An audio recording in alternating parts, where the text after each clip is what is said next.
You might have heard the news. Hollywood is once again remaking another movie. This time, director Parker Finn is tackling the 1981 horror Possession, and people online are having opinions that are all over the place. So I asked myself, what is our obsession with remakes? Does Possession need a remake? Does any movie need a remake? And if so, why? So here we are. Let's talk about remakes. Where's my hair? Your hair has been destroyed. Zmontowany na końcu z gotowymi akcentami.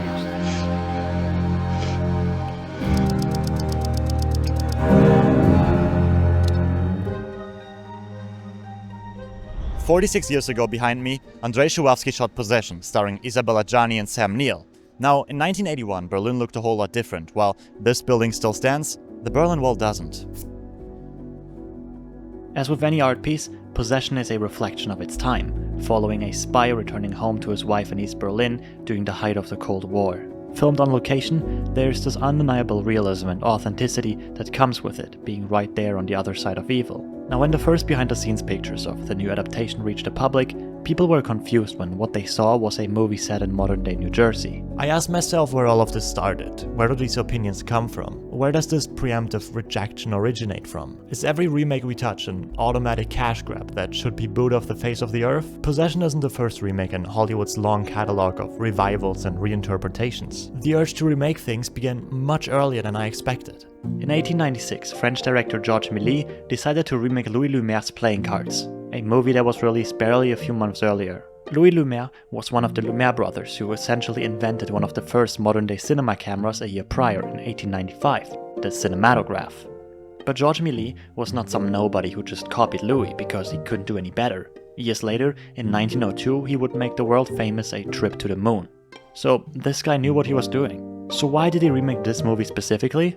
Quite frankly, we don't know. If Méliès ever provided a reason, it has since been lost and too much time has now passed to possibly relearn it. The most plausible explanations we can surmise are that it was either out of deep admiration for the Lumieres' craft, or that it was simply a technical test since cinema was still in its infancy, and he wanted to see how close he could get to what they achieved months prior. He also used his family members as actors, which speaks more for a simple test than anything else. Still, this marks the beginning of a long and ongoing history of increasingly more elaborate remakes throughout the entire media landscape the following century and beyond. If we want to analyze our perception of remakes as a whole, I think it's necessary to differentiate between the kinds of remakes we've since come to know. One of the most common and accepted forms of the remake lies within adaptations. Little Women, written by Louisa May Alcott, has been put to the silver screen dozens of times. Most of you are probably familiar with the 1994 version by Gillian Armstrong or the newer 2019 adaptation directed by Greta Gerwig. But how many of you would consider the first feature-length adaptation ever from 1933 as the definitive true version of the story? Likewise, the same goes for something like Nosferatu. Based on Bram Stoker's 1897 Dracula, many filmmakers have made acclaimed adaptations of the story, each putting their own spin on it, with many being massively successful to this day. I'm aware that this is not what we typically imagine when we think of the word remake. Here, the filmmakers are obviously remaking a written story, but not necessarily the movies of one another. Everyone sees something different in the source material, which they each all try to bring to the big screen.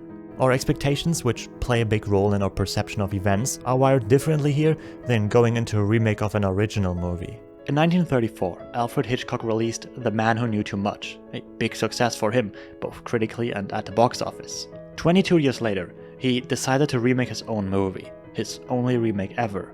He insisted that screenwriter John Michael Hayes should not watch the original, as he wanted a new version of the story, a version he would actually like himself, one that would introduce major plot changes and one that could be polished up for the current decade's quality standard. In his own words, Hitchcock said, "Let's say the first version is the work of a talented amateur, and the second was made by a professional."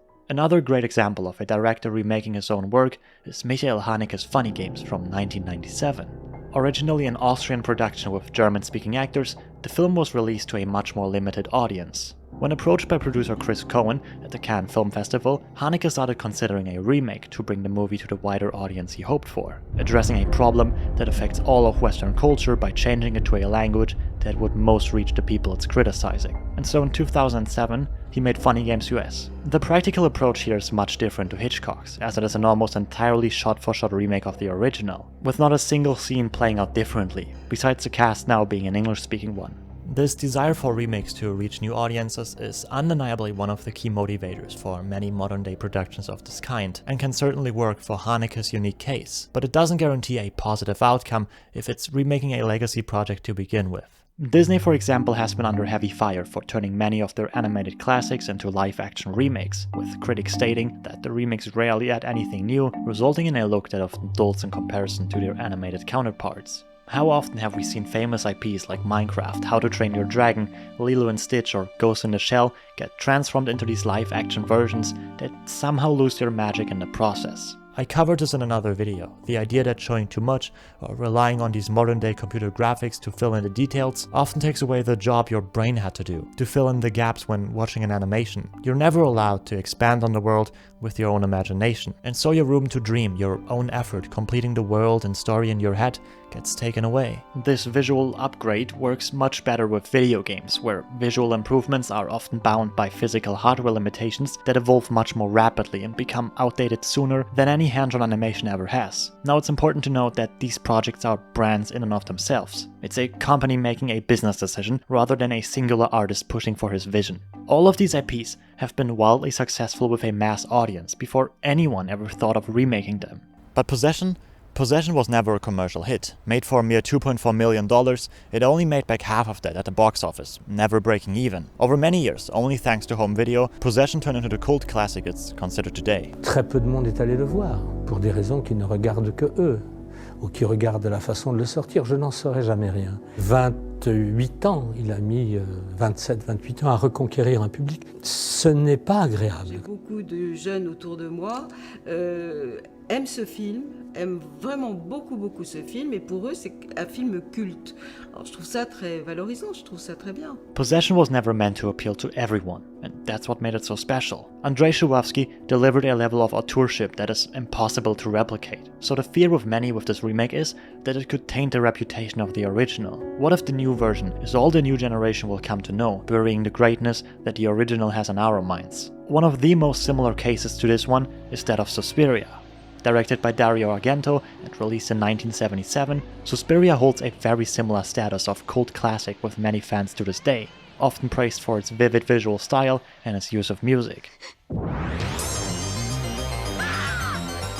And being one of the early great works of surreal cinema, when it was still an outlier in the cinematic landscape. The copyrights for a remake were bought sometime in 2009 and floated around the industry for a while. First it was attached to 20th Century Fox, and later it landed on the table of MGM, where Luca Guadagnino would start developing it for his 2018 remake. When asked why he wanted to revisit Suspiria, he responded, "I first saw the poster for Dario's movie when I was 11. I saw the film 2 years later. It made an incredible impression on me. The idea of trying to transfer the explosive emotion I felt into a new movie began almost immediately. Dario's movie is evocative of so many things, including motherhood. It's the story of a group of women united by an obscure agenda. There's something that I couldn't stop thinking about. I think it changed me forever. I was obsessed with Argento through all my adolescence. For all the violence of Dario's movies, they are also beautiful fairy tales." So he began collaborating with colleague Tilda Swinton on reimagining the story. With all the things we love, somehow we want to possess them. And that's how I wanted to make it into a movie. But we never talked about it as a remake. I always describe it as a cover. And, nobody covers a song that they don't love. Right. And nobody tries to make it exactly the same as the original. Luca Guadagnino takes a very different approach to Suspiria. The colorful palette for which the original was praised is almost entirely washed away. What remains is the backdrop of post-war East Berlin, in which grays and browns dominate the screen. The witchcraft and mystery is turned into an element that's dealt with far more openly from the beginning. We experience the story from multiple angles. Most characters take entirely different decisions, their resemblance to the originals more often than not only being a name and nothing more. The new aspects of horror in this remake stem from the question of how dancing itself could be turned into an expression of horror. How can our bodies be moved and pushed in a way that evokes a sense of unease and a loss of control in us? He explores themes of motherhood and turns this movie into a very surreal dreamlike experience towards the end, that even connects with the entirety of Argento's Three Mothers trilogy.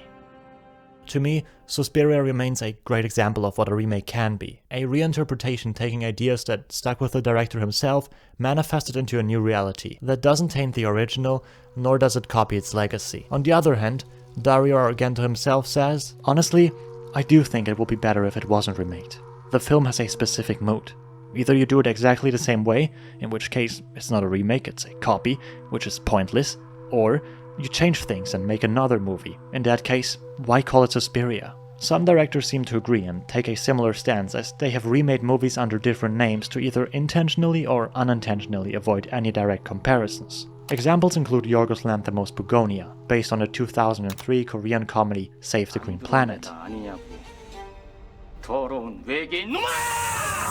or Martin Scorsese's The Departed, adapted from 2002's Hong Kong thriller Infernal Affairs, also taking elements from its sequels. The Possession remake might follow this pattern, as they're currently shooting under the title The Bureaucrat, though this could just be the working title. When the first on-set pictures of the new Possession remake surfaced online, there was one notion I was constantly seeing. Margaret Qualley's performance could never be better than Isabella Gianni's. Never was there any nuance in these statements, just blatant comparisons. when did art become about being better? When did all of this start becoming a competition rather than a form of self-expression and being different? Was it when streaming services started artificially ranking movies? Or was it much earlier, when our perception of greatness became bound to 2 buttons on the internet? When we talk about great, unreplaceable performances, what do we mean?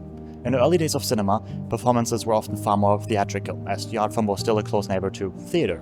With time, our perception changed, and an actor losing themselves in a role, being unrecognizable, being able to portray vastly different characters, is the new status quo. This very tunnel I'm walking through right now is undeniably home to one of those great performances.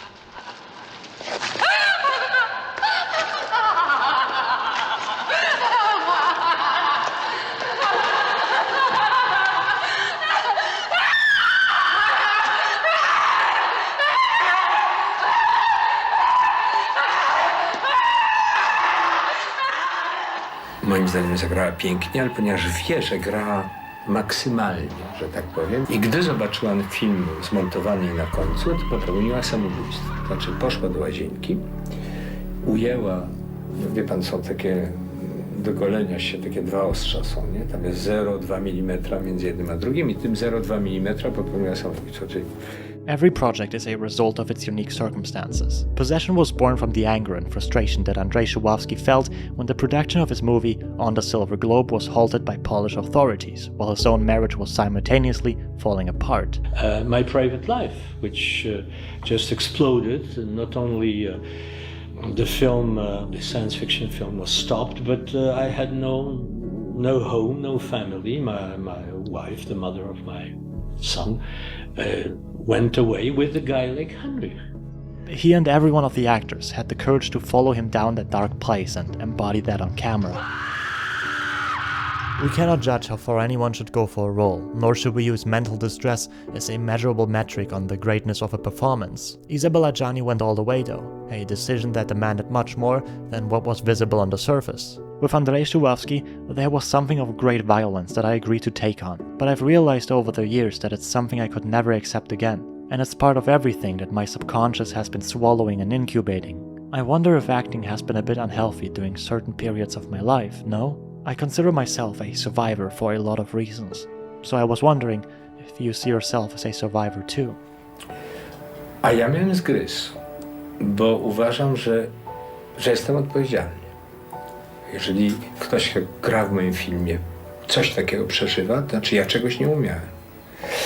I po prostu jej powiedziałem, słuchaj. Self-sacrifice is something very noble. There is a reason we celebrate the making of art, often just as much as the art piece itself. Nolan running around with a 300-pound camera across half the world makes the final piece all the much more admirable.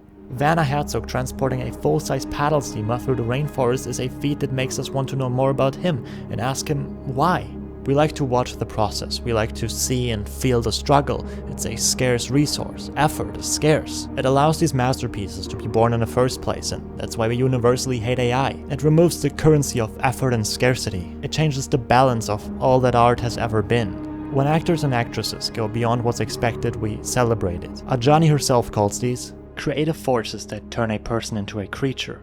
He liked actresses who went beyond acting, or weren't exactly actresses. I'm not going to call them creatures because that might sound a little pejorative and superficial.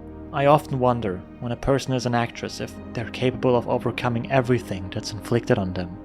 It is foolish to compare both these actresses' abilities based solely on their different circumstances. Margaret Qualley and also Callum Turner are both great actors, and I'm sure they can find a way to make this their own version of the story.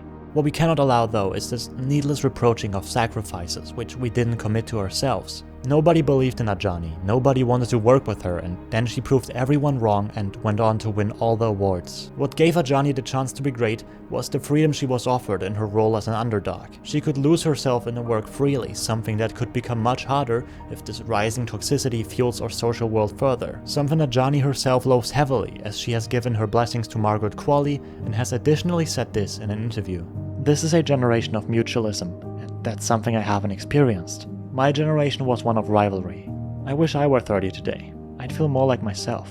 What remains at the end of this conversation is a feeling that I think we all share, which is that we want the classics to be remembered, to have the blood, sweat and tears that went into these pictures be appreciated for what they are. As long as we do that, as long as we don't erase history and as filmmakers respect the giants on whose shoulders we stand, I think it's okay to remake movies. And I don't think every movie should be remade. Andrei Shubovsky's Possession is a singular piece of art and nothing will ever come close to matching its authenticity or uniqueness. But as long as the remake isn't trying to beat that, to imitate that, it shouldn't be a problem. And it looks like they're not challenging that at all. It very much looks like they're doing their own thing. I would go as far to say that if you remake a movie, the greatest thing you as a studio could do is to simultaneously lift up the original by either funding a needed restoration or re-releasing it to cinemas to celebrate the art. There's nothing that makes me happier than walking by my local cinema and seeing some old favorite of mine playing. Fact is, we're not on remake hell. Data shows that remakes make up only about 4.5% of all movie releases, which, while definitely disproportionate to box office success, is entirely the audience's decision. If you don't want to see a movie, don't watch it. There's lovely original movies everywhere. Many of my favorite movies have been released this decade, and it's up to everyone to experience and support the projects they want to support. In a world and art form that's been so full of hate recently, where Chris Nolan's Odyssey is being subject to a smear campaign for his personal casting choices, or where people try to defame Kane Parsons for apparently not having directed his own movie, I would like to urge everyone to approach things like these, no matter your stance up front, with a certain amount of respect. Always remember that for every movie you might not like, there are thousands of artists working behind the scenes, and although you might see barely a fraction of their work in the final piece, it's still there nonetheless. And it matters. It should matter. And it matters to me. Judging a remake preemptively just doesn't do anyone good. You're in a bad mood getting upset about something that's not even real yet, and everyone involved will feel the pressure and negativity weighing on their shoulders. I'm sure many cast and crew members are online every day and reading opinions about this project, and nobody is doing them any favor with this. So please, let us approach this more humanly and give everyone the shot they deserve, because you'll never know until you've seen it. Thanks for watching.